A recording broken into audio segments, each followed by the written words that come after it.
আসসালামু আলাইকুম my dear learners. শুরু করছি পরম করুণাময় আল্লাহর নামে। আশা করি আপনারা সবাই ভালোই আছেন। আলহামদুলিল্লাহ, আমিও ভালো আছি। আজকের ক্লাসের শুরুতেই এমএস লার্নিং হোমের পক্ষ থেকে গ্রহণ করুন অনেক অনেক শুভেচ্ছা ও অভিনন্দন। আজ আমি আবারও আপনাদের সামনে হাজির হয়েছি বেসিক ইংলিশ গ্রামারের আরও একটি গুরুত্বপূর্ণ বিষয় নিয়ে। আমাদের আজকের আলোচনার বিষয় verb and its classification. Yes, আজ আমরা আলোচনা করব ভার্ব এবং ইহার শ্রেণীবিভাগ নিয়ে। চলুন শুরু করা যাক। আমরা যদি ভার্ব এবং ইহার শ্রেণীবিভাগ নিয়ে আলোচনা করতে চাই, সর্বপ্রথম আমাদের জেনে নেওয়া ভালো হবে ভার্ব বিষয়টি কি বা ভার্ব কাকে বলে। হ্যাঁ, আমরা আমাদের বিগত পার্টস অফ স্পিচের ক্লাসে এই বিষয়টি নিয়ে আলোচনা করেছিলাম। সেখানে আমরা বলেছিলাম ভার্ব শব্দটির বাংলা হচ্ছে ক্রিয়া বা কাজ করা, অর্থাৎ যে সকল ওয়ার্ড দ্বারা কোনো কাজ করা বোঝায় তাকেই ভার্ব বলে। বিষয়টিকে আরও একটু ক্লিয়ার করার জন্য চলুন দু একটি উদাহরণ দেখি। আশা করি তাহলে বিষয়টি আরও একটু ক্লিয়ার হবে। এখানে আমি তিনটি সেন্টেন্স লিখেছি। একটি সেন্টেন্সে বলা হচ্ছে আই ইট রাইস। যদি আমরা প্রথম সেন্টেন্সটির দিকে লক্ষ্য করি, এখানে তিনটি ওয়ার্ড রয়েছে। একটি হচ্ছে আই, একটি হচ্ছে ইট, আর একটি হচ্ছে রাইস। প্রথম যে শব্দটি রয়েছে আই, সেটি দ্বারা আমি বোঝাচ্ছে, যেটি এখানে প্রনাউনের কাজ করছে। তাহলে আমরা বলতে পারি আই শব্দটি হচ্ছে একটি প্রনাউন।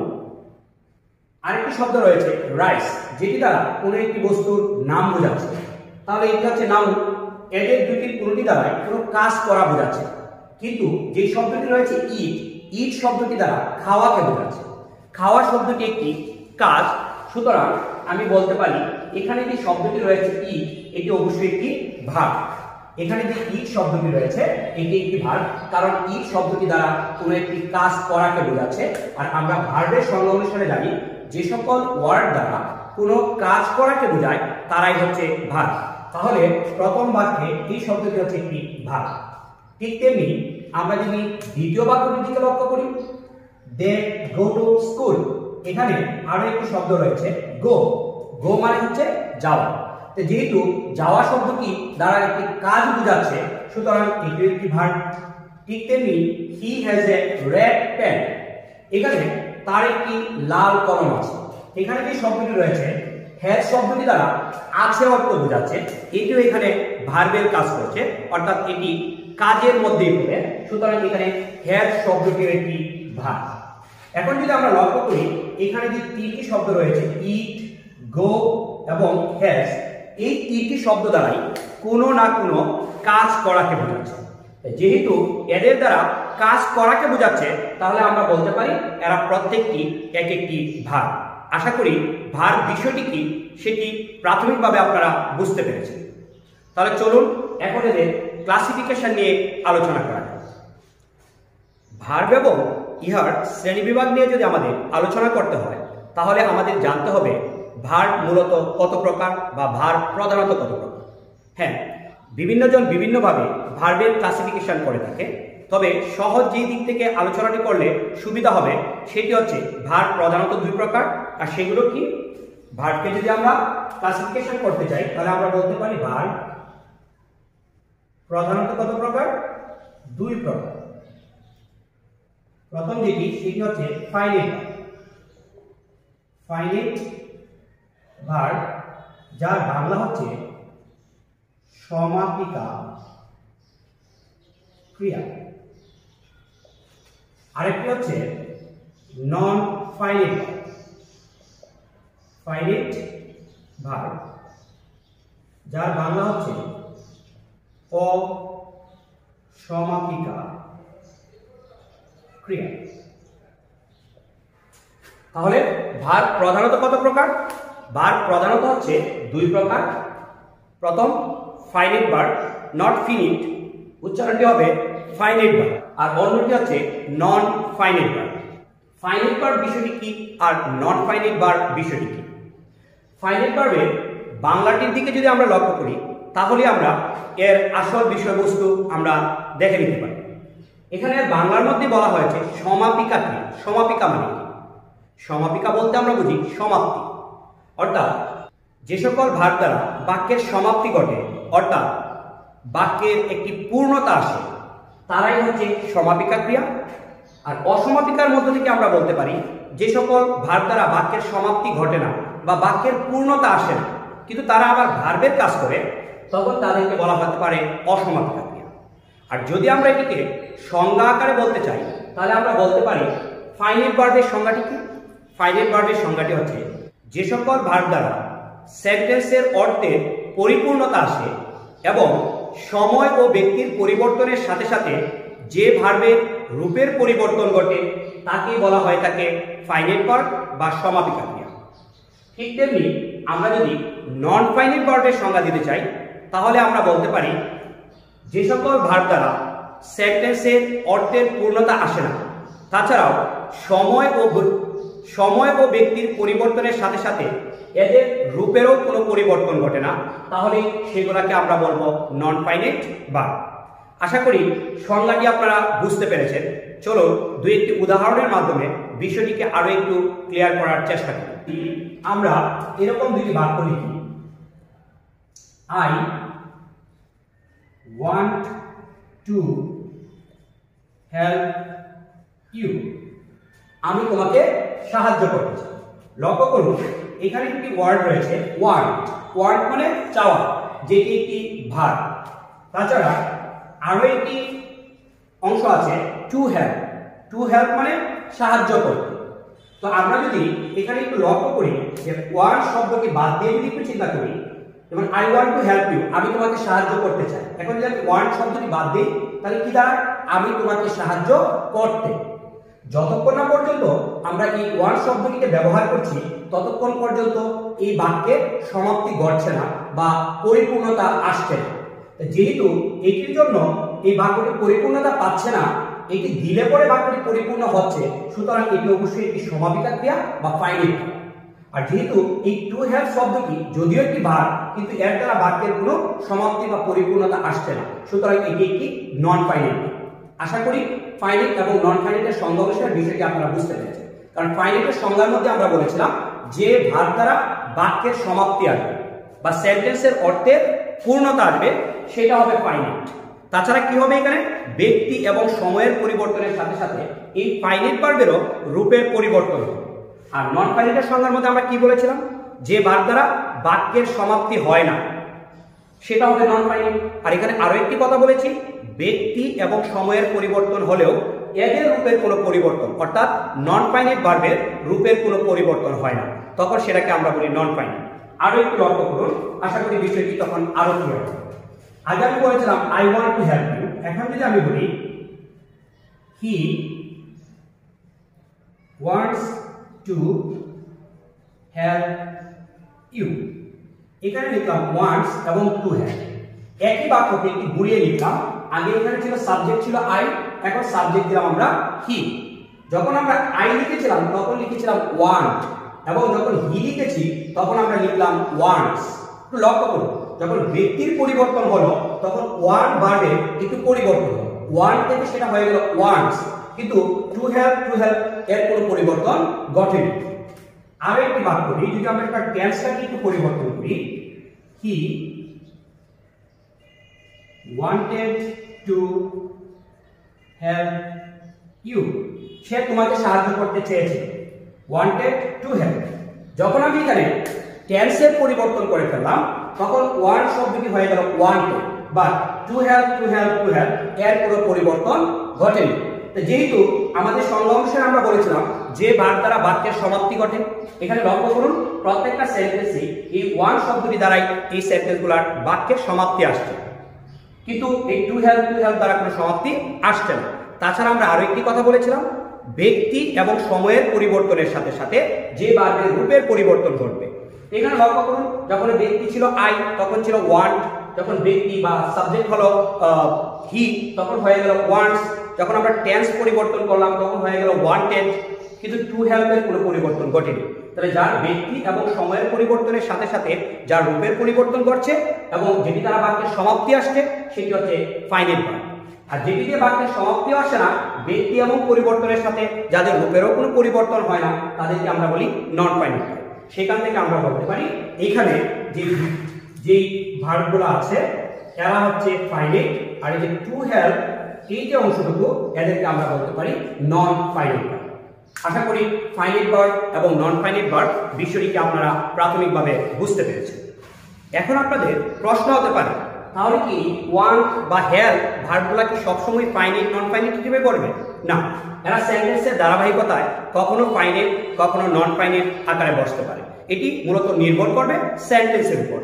অনেক সময় দেখা যাবে ওয়ান্ট শব্দটি ফাইনাইট হিসেবে বসতে পারে, আবার হেল্প শব্দটিও ফাইনাইট হিসেবে বসতে পারে। সেন্টেন্সের প্রয়োজন হলে এরা অন্য জায়গায় গিয়ে ফাইনাইটটা নন ফাইনাইট হিসেবে বসতে পারে বা নন ফাইনাইটটা ফাইনাইট হিসেবে বসতে পারে। আশা করি ফাইনাইট এবং নন ফাইনাইট বিষয়টি কি সেটি আপনারা বুঝতে পেরেছেন। চলুন এখন তাহলে ফাইনাইট ভার্ব এবং নন ফাইনাইট ভার্বকে ক্লাসিফাই করার চেষ্টা করব। একটি একটি করে আমরা ক্লাসিফাই করার চেষ্টা করব, আশা করি আপনারা বুঝতে পারবেন। আমরা যদি ফাইনাইট ভার্বকে ক্লাসিফাই করতে চাই তাহলে আমরা জানি ফাইনাইট ভার্ব হচ্ছে দুই প্রকার। কি কি? ফাইনাইট ভার্ব হচ্ছে দুই প্রকার। একটি হচ্ছে প্রিন্সিপাল ভার্ব, প্রিন্সিপাল ভার্ব, আর অন্যটি হচ্ছে অক্সিলারি ভার্ব। প্রিন্সিপাল ভার্বের বাংলা হচ্ছে প্রধান ক্রিয়া, আর সাহায্যকারী। অক্সিলারি ভার্বের বাংলা হচ্ছে সাহায্যকারী ক্রিয়া। তো আমরা কি বলতে পারি? ফাইনাইট ভার্ব হচ্ছে দুই প্রকার, একটি হচ্ছে প্রিন্সিপাল ভার্ব আর অন্যটি হচ্ছে অক্সিলারি ভার্ব। প্রিন্সিপাল ভার্বের বাংলা কি? প্রধান ক্রিয়া, আর অক্সিলারি ভার্বের বাংলা কি দাঁড়ালো? সাহায্যকারী ক্রিয়া। তাহলে আমরা যদি এদের বাংলাটিকে লক্ষ্য করে এদের সংজ্ঞাগুলোকে একটু বিবেচনা করতে চাই তাহলে আমরা এখান থেকেই বুঝতে পারি বাক্যের মধ্যে যেই ভার্বটি প্রধান হিসাবে কাজ করবে তারাই প্রিন্সিপাল, আর সাহায্যকারী বা অক্সিলারি কি? এরা কি করবে? ওই প্রিন্সিপাল ভার্বকে সাহায্য করতে ব্যবহৃত হবে। তাহলে যদি আমরা সংজ্ঞায়িত করতে চাই বা সংজ্ঞা আকারে যদি এদেরকে বলতে চাই তাহলে আমরা বলতে পারি প্রিন্সিপাল ভার্ব কোনটা? যে ভার্ব অন্য কোনো ভার্বের সাহায্য ছাড়াই নিজে নিজেই স্বাধীনভাবে অর্থ প্রকাশ করতে পারে তারাই হচ্ছে প্রিন্সিপাল ভার্ব। কি বললাম? যে ভার্ব অন্য কোনো ভার্বের সাহায্য ছাড়াই নিজে নিজেই স্বাধীনভাবে অর্থ প্রকাশ করতে পারে তারাই হচ্ছে প্রিন্সিপাল ভার্ব। আর অক্সিলারি ভার্ব কোনটি তাহলে? যে সকল ভার্ব প্রিন্সিপাল ভার্বকে টেন্স, ভয়েস বা মোড গঠনে সাহায্য করে তারাই হচ্ছে মূলত অক্সিলারি ভার্ব। চলো দুই একটি উদাহরণের মাধ্যমে বিষয়টিকে আরো একটু ক্লিয়ার করার চেষ্টা করি। আমরা যদি বোর্ডের দিকে একটু লক্ষ্য করি তাহলে আমাদের প্রিন্সিপাল ভার্ব এবং অক্সিলারি ভার্বের কনসেপ্টটি ক্লিয়ার হবে। এখানে লক্ষ্য করুন, আই গো টু স্কুল, আমি বিদ্যালয়ে যাই। আরেকটি সেন্টেন্স বললাম, হি সিংস এ সং, সে একটি গান গায়। এখানে দুটি ভার্ব রয়েছে, একটি হচ্ছে গো আর একটি হচ্ছে সিং। এখানে যদি আমরা একটু লক্ষ্য করি এই দুটি ভার্ব দ্বারাই বাক্যের অর্থ স্বাধীনভাবে প্রকাশিত হচ্ছে, অর্থাৎ এই দুটি ভার্ব স্বাধীনভাবেই বাক্যের সম্পূর্ণ অর্থ প্রকাশ করতে পারতেছে বা বাক্যটিকে পরিপূর্ণতা দিতে পারছে। যেহেতু এদের দ্বারা যেহেতু এরা স্বাধীনভাবে অর্থ প্রকাশ করতে পারছে বা বাক্যটিকে একটি স্বাধীন অর্থ দিতে পারছে তাহলে এরা অবশ্যই হচ্ছে এখানে প্রিন্সিপাল ভার্ব। ঠিক তেমনি আমরা যদি পরবর্তী এক্সাম্পলগুলোর দিকে লক্ষ্য করি, এই শব্দটি রয়েছে এম আর নিচে রয়েছে he does not sing a song, আরেকটি শব্দ রয়েছে ডাজ। এরাও দুটি ভার্ব, কিন্তু এই দুটি ভার্ব এই বাক্যে কিসের জন্য ব্যবহৃত হবে? প্রথম বাক্যে এই এম শব্দটি কি করলো? আগের বাক্যটিকে টেন্স পরিবর্তনে সাহায্য করলো।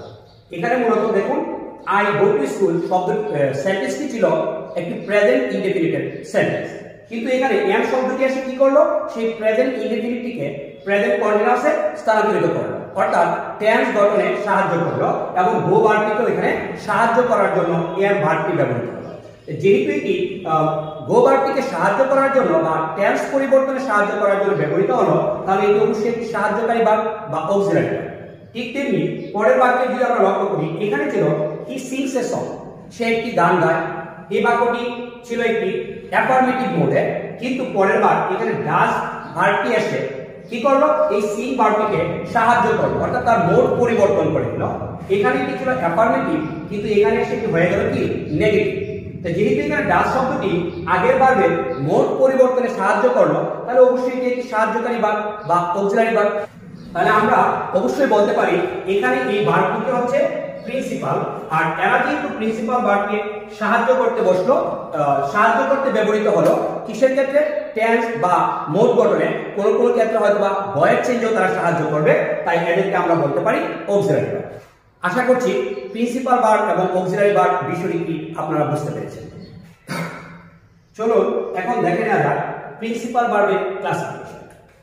প্রিন্সিপাল ভার্বকে আমরা আরো দুই ভাগে ভাগ করতে পারি। একটি হলো ট্রানজিটিভ ভার্ব, ট্রানজিটিভ ভার্ব যার বাংলা হলো সকর্মক্রিয়া, সকর্মক্রিয়া, আর অন্যটি হচ্ছে ইনট্রানজিটিভ ভার্ব,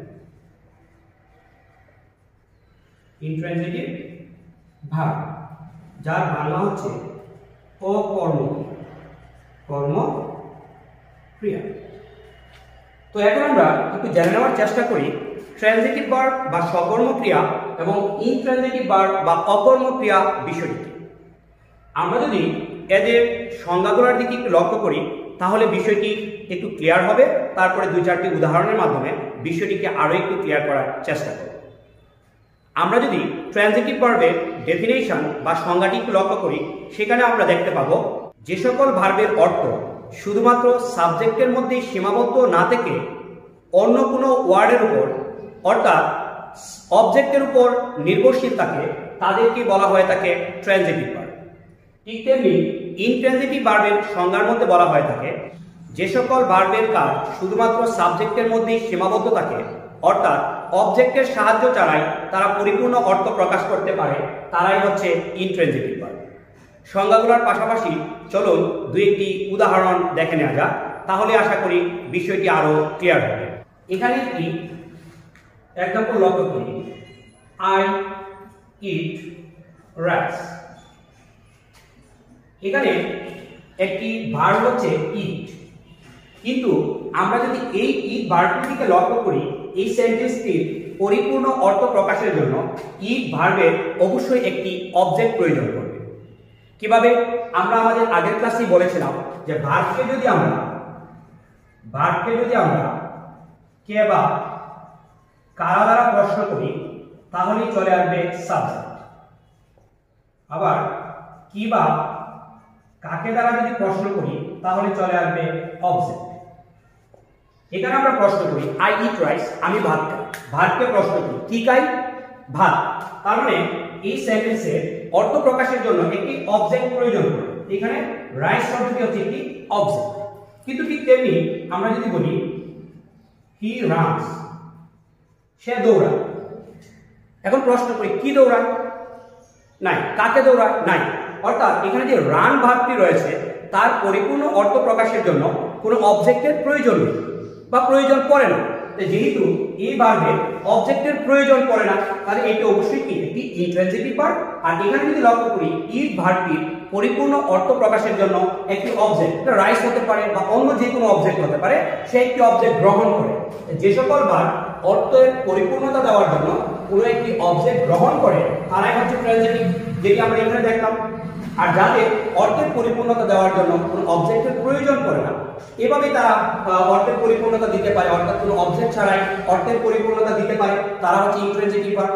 তাহলে এখানে ইট ভার্বটি হলো ট্রানজিটিভ আর রানস ভার্বটি হলো ইনট্রানজিটিভ। এদের ছাড়াও আরো অনেক ট্রানজিটিভ ইনট্রানজিটিভ ভার্ব রয়েছে, আমরা সেগুলো নিয়ে পরবর্তী কোনো একদিন আলোচনা করার চেষ্টা করব। এভাবে যদি আমরা ক্লাসিফিকেশন করতে চাই আমরা আরো অনেক ক্লাসিফিকেশন করতে পারবো। ট্রানজিটিভ ভার্বকে আরো বেশ কয়েকটি ভাগে ভাগ করা যেতে পারে, আমরা সেগুলো নিয়ে আজকে আলোচনা করব না, আমরা পরবর্তী দিন সেগুলো নিয়ে আলোচনা করার চেষ্টা করব। আমরা শুধুমাত্র আজকে ভার্বের বেসিক অংশটুকু নিয়ে আলোচনা করার চেষ্টা করছি। তাহলে চলুন এখন আমরা দেখি অক্সিলারি ভার্ব বিষয়টি কি বা অক্সিলারি ভার্ব কত প্রকার। তো একটু আগে তো আমরা আমাদের সংজ্ঞার মধ্যে বলেছিলাম, কি বলেছিলাম? যে সকল ভার্ব টেন্স, ভয়েস এবং মোড গঠনে প্রিন্সিপাল ভার্বকে সাহায্য করতে ব্যবহৃত হয় তারা হচ্ছে অক্সিলারি ভার্ব। এই অক্সিলারি ভার্ব আবার দুই প্রকার। অক্সিলারি ভার্ব কয় প্রকার? দুই প্রকার। একটি হচ্ছে প্রাইমারি প্রাইমারি অক্সিলারি ভার্ব, আর একটি হচ্ছে মডাল অক্সিলারি।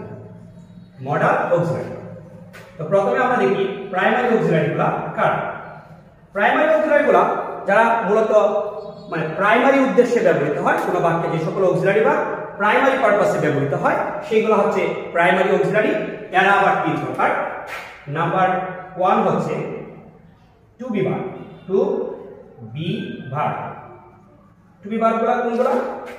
এরা হচ্ছে ক্যান, ইজ, আর এদের পাস্ট ফর্ম হচ্ছে ওয়াজ বা ওয়ার।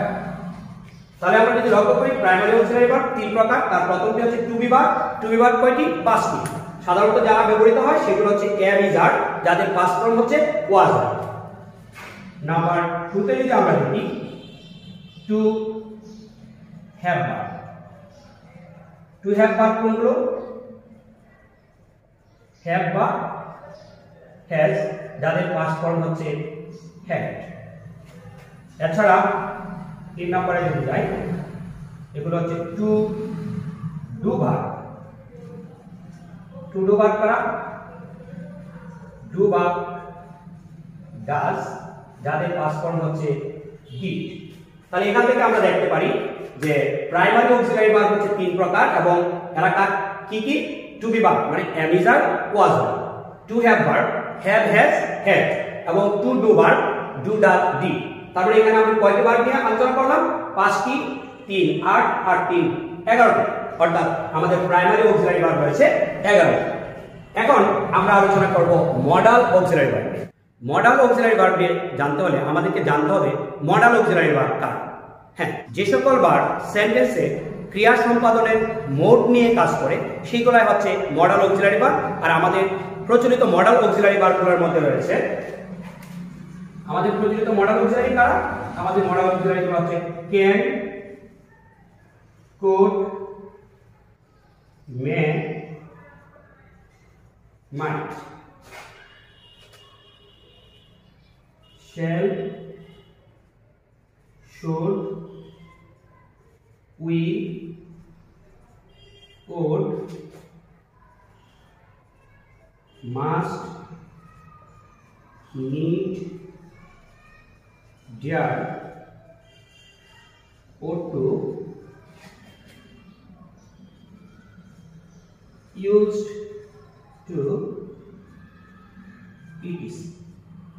অর্থাৎ আমাদের মডাল অক্সিলারি কোনগুলো? Can, could, may, might, shall, should, will, would, must, need, dare, ought to, used to, etcetera. এগুলো হচ্ছে আমাদের মডাল অক্সিলারি। এবং আমরা আমাদের দৈনন্দিন জীবনে এই অক্সিলারি ভার্বগুলোর প্রচুর ব্যবহার করে থাকি। যদি এগুলো আমাদের ধারণার বাহিরে থাকে তাহলে আমরা অনেক সমস্যায় পড়ি। তা আমরা কি করব? অবশ্যই এই অক্সিলারি ভার্বের যে ক্লাসিফিকেশনটা সেটা অবশ্যই আমরা আমাদের মাথায় রাখার চেষ্টা করব। তো আশা করি আমরা ফাইনাইট ভার্বের যে বেসিক অংশটুকু সেটুকু নিয়ে আমি আপনাদের সাথে আলোচনা করতে পেরেছি। আমরা বলেছি ফাইনাইট ভার্ব হচ্ছে 2 প্রকার। প্রিন্সিপাল ভার্ব, প্রিন্সিপাল ভার্বকে আবার 2 ভাগে ভাগ করলাম। এরা হচ্ছে ট্রানজিটিভ এন্ড ইনট্রানজিটিভ। এবং ট্রানজিটিভ কি, ইনট্রানজিটিভ কি সেই বিষয়টি নিয়ে আলোচনা করলাম। এরপরও ট্রানজিটিভ ভার্বের আরো কিছু ক্লাসিফিকেশন থাকে, সেগুলো নিয়ে আমরা আলোচনা করিনি, কারণ আমরা বললাম যে আমরা আমাদের শুধু বেসিক পার্টটুকু নিয়ে আজকে কথা বলবো। তারপরে আমরা অক্সিলারি বিষয়টি কি সেটি নিয়ে আলোচনা করার চেষ্টা করেছি। তো চলুন এখন নন ফাইনাইট ভার্ব বিষয়টি কি সেটি একটু দেখে নেওয়ার চেষ্টা করি। নন ফাইনাইট ভার্ব বিষয়টি কি একটু বোঝার জন্য আমরা আবারও তার সংজ্ঞাটি একটু আলোচনা করার চেষ্টা করি। আমরা নন ফাইনাইট ভার্বের সংজ্ঞার মধ্যে বলেছিলাম যে সকল ভার্ব দ্বারা বাক্যের সমাপ্তি আসে না, ব্যক্তি এবং সময়ের পরিবর্তনেও এই সকল ভার্বের কোনো রূপের পরিবর্তন হয় না, তারাই হচ্ছে নন ফাইনাইট ভার্ব। এই নন ফাইনাইট ভার্ব মূলত হচ্ছে 3 প্রকার। সেগুলো কি কি? নন ফাইনাইট ভার্ব হচ্ছে 3 প্রকার। নাম্বার 1 পার্টিসিপল,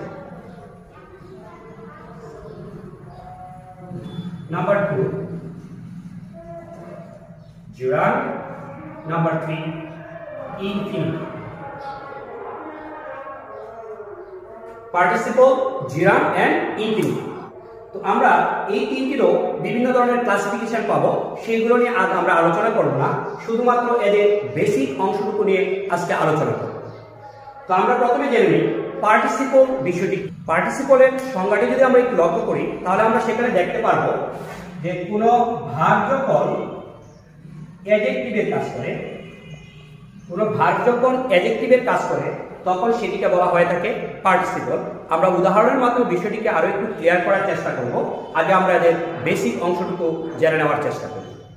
আবার কোনো ভার যখন নাউনের কাজ করে তখন সেটিকে বলা হয়ে থাকে জিরান। আর কোনো ভার্বের বেস ফর্মের পূর্বে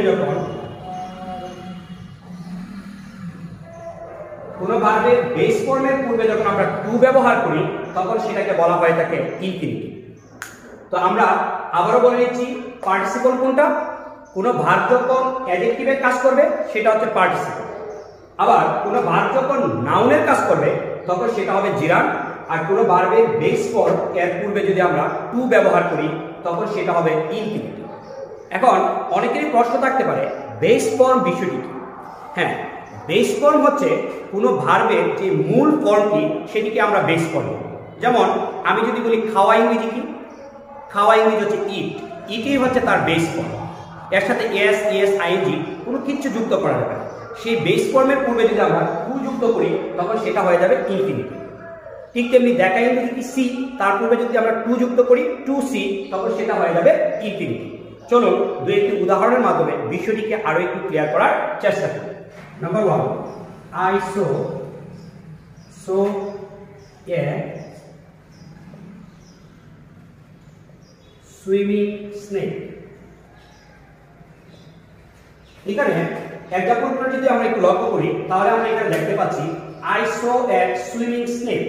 আমি একটি সাঁতার মতো সাপ দেখেছিলাম। এখানে আমরা একটি ওয়ার্ড ব্যবহার করেছি সুইম। আমরা জানি সাধারণত সুইম শব্দটি ভার্ব হিসেবে ব্যবহৃত হয় থাকে, কিন্তু এখানে একটু লক্ষ্য করুন, এ সুইমিং স্নেক, একটি সাঁতার মতো সাপ, অর্থাৎ এখানে সুইমিং শব্দটি দ্বারা সাপের অবস্থাকে নির্দেশ করছে। যেহেতু এটি দ্বারা একটি নাউন সাপের অবস্থাটা নির্দেশ করছে তাহলে এটা অবশ্যই একটা অ্যাডজেক্টিভ। কারণ আমরা জানি অ্যাডজেক্টিভের সংজ্ঞা অনুসারে যে সকল ওয়ার্ড দ্বারা কোনো নাউন বা প্রনাউনের দোষ, গুণ, অবস্থা, সংখ্যা, পরিমাণ ইত্যাদি বোঝায় তারা হচ্ছে অ্যাডজেক্টিভ। তাহলে এখানে সুইমিং শব্দটি অবশ্যই একটি অ্যাডজেক্টিভ। যেহেতু এখানে সুইম ভার্বটি অ্যাডজেক্টিভ হিসেবে ব্যবহৃত হচ্ছে তাহলে আমরা বলতে পারি এখানে এই সুইমিং শব্দটি হচ্ছে কি পার্টিসিপল।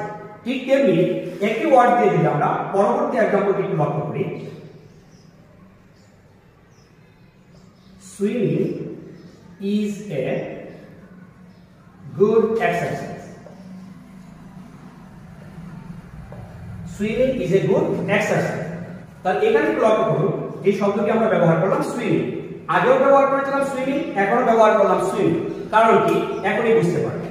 এখানে বাক্যটির অর্থ দাঁড়াচ্ছে swimming is a good exercise. সাঁতার একটি ভালো ব্যায়াম। এখানে একটু লক্ষ্য করুন, সুইমিং শব্দটির বাংলা এখানে কি বোঝাচ্ছে? সাঁতার, যেটি অবশ্যই একটি নাউন। যেহেতু এখানে একটি নাউনের কাজ করছে, আর আমাদের সংজ্ঞায় বলছিলাম যে ভার্ব যখন নাউনের কাজ করে তখন সেটাকে আমরা বলি জিরান। তাহলে এখানে এটা কিসের কাজ করছিল? অ্যাডজেক্টিভের কাজ করছিল। তাহলে এটা অবশ্যই একটা পার্টিসিপল। আর এখানে কি কিসের কাজ করছে? নাউনের কাজ করছে। তাহলে এটা অবশ্যই একটা জিরান। আশা করি আপনারা পার্টিসিপল এবং জিরান বিষয়টিকে আপনারা বুঝতে পেরেছেন। এদের আরো ক্লাসিফিকেশন আছে, আপনারা যদি চান পরবর্তীতে আমি এটি নিয়ে আরো ভিডিও তৈরি করার চেষ্টা করব। আপাতত আমি এদের বেসিক অংশটুকু নিয়ে বোঝানোর চেষ্টা করছি। যেহেতু এখানে সুইমিং শব্দটি অ্যাডজেক্টিভের কাজ করছে, অর্থাৎ একটি ভার্ব যখন এখানে অ্যাডজেক্টিভের কাজ করছে তাহলে এটা অবশ্যই একটি পার্টিসিপল। আর এখানে সুইমিং শব্দটি একটি ভার্ব ছিল, সুইমিং শব্দটি একটি নাউনের কাজ করছে, তাহলে এটা অবশ্যই জিরান। কারণ পার্টিসিপল এবং জিরানের সংজ্ঞা অনুসারে বলা আছে ভার্ব যখন অ্যাডজেক্টিভের কাজ করে সেটি পার্টিসিপল, আর ভার্ব যখন নাউনের কাজ করে তখন সেটি জিরান। আরো একটি এক্সাম্পল লক্ষ্য করি, হি wanted to help you। সে তোমাকে সাহায্য করতে চেয়েছিল। এখানে যে অংশটি রয়েছে টু হেল্প। এখানে দেখেন যদি আপনারা লক্ষ্য করেন তাহলে বুঝতে পারবেন, আমরা একটু আগে বললাম যে যখন কোনো ভার্বের বেস ফর্মের পূর্বে টু বসে, এখানে একটু লক্ষ্য করুন, হেল্প সাহায্য করা, একটি বেস ফর্ম হচ্ছে হেল্প, তার পূর্বে এখানে টু বসবে। বেস ফর্মের পূর্বে যদি টু বসে তাহলে সেটাকে আমরা বলি ইনফিনিটিভ। তাহলে অবশ্যই টু হেল্প শব্দটি এখানে একটি ইনফিনিটিভ। টু হেল্প ছাড়া অন্য যে কোনো ভার্বের বেস ফর্মের পূর্বে যদি টু বসে তখন সেটিকে আমরা বলবো ইনফিনিটিভ। তাছাড়াও আপনারা যদি একটু লক্ষ্য করেন এখানে প্রত্যেকটি সেন্টেন্সের মধ্যে, যেমন এখানে সুইমিং বলেন বা এখানে সুইমিং, এখানে টু হেল্প, এরা কিন্তু বাক্যের পরিপূর্ণ অর্থ প্রকাশক ভার্ব হিসেবে এখানে ব্যবহৃত হতে পারেনি। যেহেতু এরা বাক্যের পরিপূর্ণ অর্থ প্রকাশক ভার্ব হিসেবে এখানে ব্যবহৃত হয়নি, তাহলে এরা অবশ্যই নন ফাইনাল, কারণ এদের দ্বারা বাক্যের সমাপ্তি আসে না। এদের ছাড়াও বাক্যের মধ্যে আরো ভার্ব রয়েছে, এখানে লক্ষ্য করে দেখুন সো, এখানে আছে ইজ, এখানে আছে ওয়ান্টেড। এদের দ্বারা কি হয়? বাক্যের পূর্ণতা আসে। তো যেহেতু এদের দ্বারা বাক্যের পূর্ণতা আসে, এরা হচ্ছে ফাইনাল, আর এদের দ্বারা সুইমিং, সুইমিং বা টু হেল্প দ্বারা বাক্যের কোনো পূর্ণতা আসে না, তাহলে এরা অবশ্যই নন ফাইনাল। আর নন ফাইনালের এই তিনটি ক্লাসিফিকেশন আমি এখানে আপনাদেরকে দেখিয়ে দেওয়ার চেষ্টা করেছি, এবং সেখানে অবশ্যই আপনারা বুঝতে পেরেছেন যে পার্টিসিপল বিষয়টি কি, জিরান বিষয়টি কি, বা ইনফিনিটিভ বিষয়টি কি। এদের আরো ক্লাসিফিকেশন আছে, আমরা সেগুলা পরবর্তী কোনো একটি ক্লাসে আলোচনা করার চেষ্টা করব, কারণ আমরা শুধুমাত্র আজকে ভার্বের বেসিক অংশটুকু নিয়ে আলোচনা করার চেষ্টা করেছি। আশা করি আপনারা ভার্ব এবং ইহার শ্রেণীবিভাগ বিষয়টি কি বুঝতে পেরেছেন।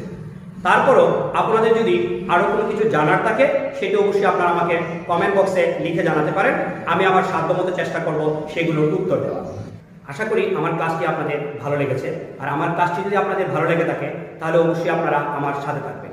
আমার ক্লাসটিকে লাইক, কমেন্ট এবং শেয়ারের মাধ্যমে আপনারা আমাকে অনুপ্রাণিত করবেন। সেই সাথে অবশ্যই আমার চ্যানেলটিকে সাবস্ক্রাইব করতে ভুলবেন না। আজকে এই পর্যন্তই। আপনারা সবাই ভালো থাকুন, সুস্থ থাকুন। আল্লাহ হাফেজ।